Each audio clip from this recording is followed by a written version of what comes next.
Hai teman-teman semuanya, ketemu lagi dengan saya Setiani Putri Hendratno dari School of Accounting Binus University, tepatnya dari Accounting Program. Oke, pada kesempatan hari ini kita bakal ngomongin soal yang namanya apakah itu persamaan dasar akuntansi, teman-teman. Ya, jadi teman-teman bisa ngelihat dari si lecture notes-nya, ya persamaan dasar akuntansi itu apa sih gitu ya. Nah, kalau yang kita tahu ya teman-teman ya, di dalam sebuah akuntansi yang teman-teman sudah menonton videonya sebelumnya, dan jangan lupa baca lecture note-nya ya sama kerjaan kuisnya ya. Nah, itu kita ngomongin akuntansi itu memang dia benar-benar ada di dalam perusahaan dan dia memang apa ya, memang dia mencatat, dari proses mencatat sampai mengkomunikasikan kepada perusahaan itu memang semuanya dikomunikasikan. Jadi dia ada asetnya, dia ada kewajibannya, dia juga ada modalnya gitu ya. Nah itu dia akan komunikasikan semuanya. Mungkin kalau teman-teman suka dengar gitu ya, mungkin kalau juga belajar, itu ada persamaan dasar akuntansi yaitu harta sama dengan, utang ditambah dengan modal. Nah, kalau teman-teman tahu harta sama dengan utang tambah modal, padahal sebenarnya teman-teman ya, kalau yang sekarang itu sudah diganti namanya aset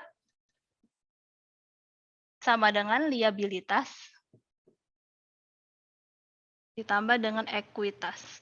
Atau kalau teman-teman misalnya juga apa namanya pakai bahasa Inggris ya, itu sama dengan aset tambah dengan liability ditambah dengan equity. Gitu teman-teman. Jadi aset sama dengan liability tambah dengan equity. Nah, kenapa harus aset sama dengan liability ditambah dengan equity? Oke, jadi ceritanya teman-teman, di dalam sebuah perusahaan itu dia pasti ada namanya aset. Nah, aset ini digunakan untuk operasionalnya perusahaan.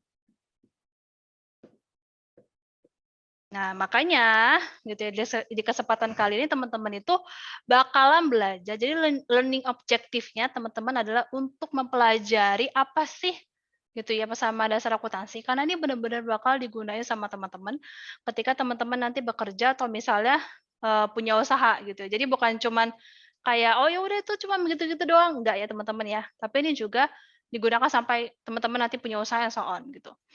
Nah, jadi kita balik lagi yang namanya aset itu merupakan jantungnya, operasionalnya si perusahaan.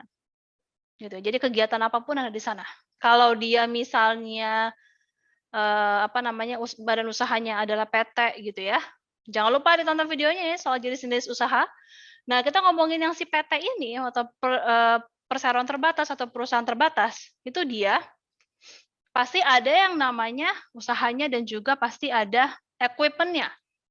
Ya, jadi pasti ada propertinya, ada land-nya gitu ya. Ada juga equipment-nya. Jadi misalnya kalau dia pabrik apa ya anaknya ya teman-teman ya. Kita coba pabrik misalnya piring. Nah, tuh berarti kan pakai keramik tuh.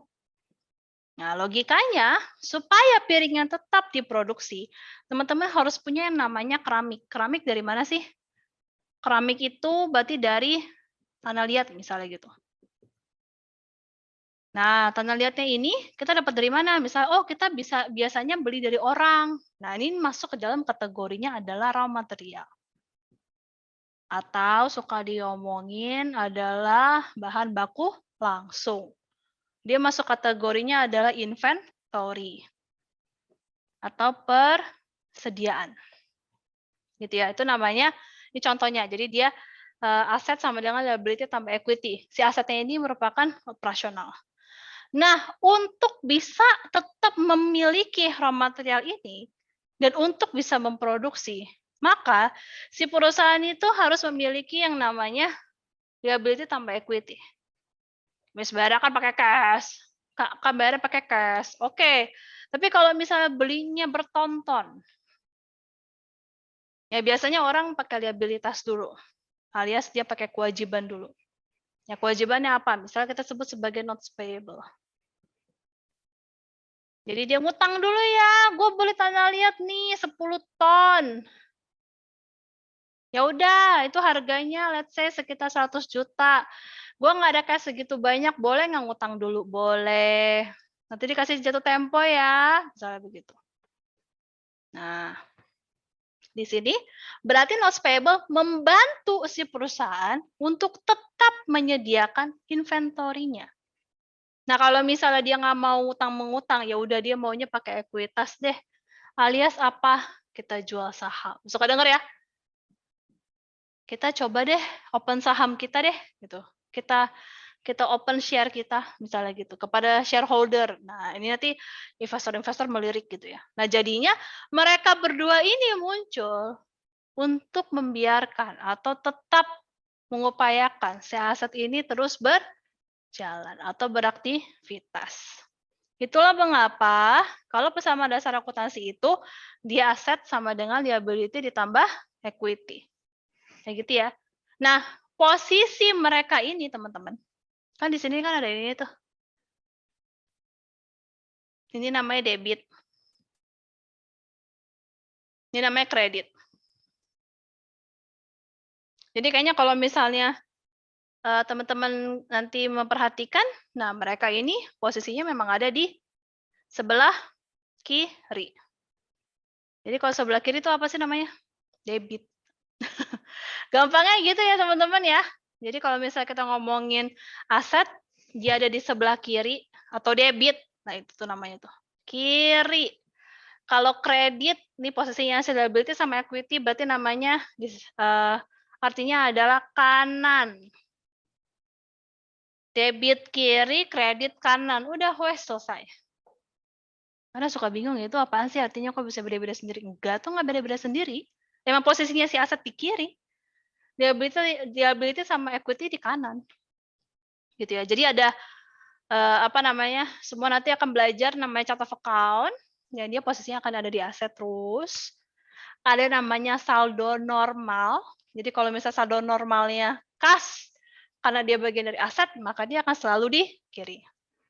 Saldo normalnya notes payable, karena dia posisinya di kanan, maka dia akan selalu di kredit atau di kanan. Gitu teman-teman. Jadi ini mungkin bisa dilihat jelas ya, bahwa aset harus sama dengan liability tambah dengan equity. Nah, jadi kalau teman-teman suka mendengar jargon, makanya pacaran tuh sama akuntansi. Beginian aja dibalancein. Sama dasar akuntansinya dibalancein. Masa hidup kamu enggak? Gitu ya. Jadi suka-suka ngedenger kayak gitu tuh baca-baca meme kayak gitu. Nah, ini kita akan kasih contohnya. Saya akan kasih contoh ke teman-teman kenapa mereka harus balance. Oke. Si aset gitu ya.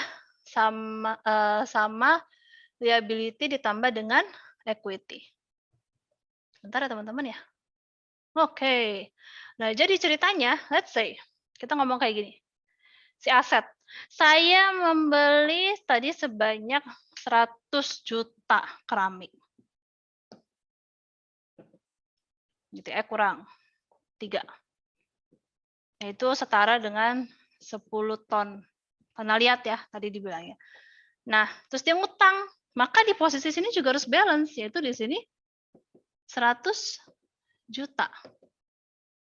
Kan dia ngutang, bukan masuknya ke equity, bukan masuk ke modal, tapi masuknya ke kewajiban. Dia ada utang pembelinya. Gitu ya. Dia ada kewajiban harus membayar utang tersebut. Nah, kalau misalnya let's say lagi gitu ya, teman-teman, misalnya, oh gue mendapatkan kas ya dari penjualan share atau saham di sini. Misalnya let's say 20 juta. Berarti kan di sini kan nggak ada nih, ini kan 0. Yang di sini berarti 0 ditambah 20 juta. Biar teman-teman jelas. Berarti totalnya itu adalah 100 juta ditambah 20 juta, gitu ya, sama dengan 120 juta untuk si aset, gitu ya.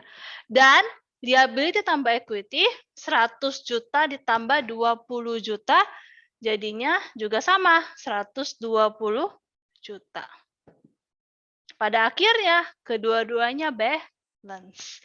Ini yang suka jadi orang galau, kalau misalnya teman-teman ujian gitu, aduh gue nggak balance nih, kayak gini nih. Ya, karena kenapa? Posisi aset atau di sebelah debitnya itu nggak sama yang di kreditnya. atau si liabilities tambah equity-nya, kayak gitu teman-teman, gitu ya. Jadi semoga dari pembahasan kita kali ini teman-teman semakin jelas kenapa alasannya aset sama dengan liability tambah dengan equity. Oke. Nah, ini semua saya dapetin dari bukunya, Kieso dari tahun 2020. Jadi semoga teman-teman nanti membaca lecture note-nya, di situ juga ada contohnya, sama juga teman-teman selalu ngerjain kuisnya juga ya, supaya makin ngerti, gitu. Oke, sampai sini dulu perjumpaan kita di video kali ini, semoga kita bisa ketemu di video mendatang. See you again teman-teman, selalu sehat dan bahagia ya. Bye-bye.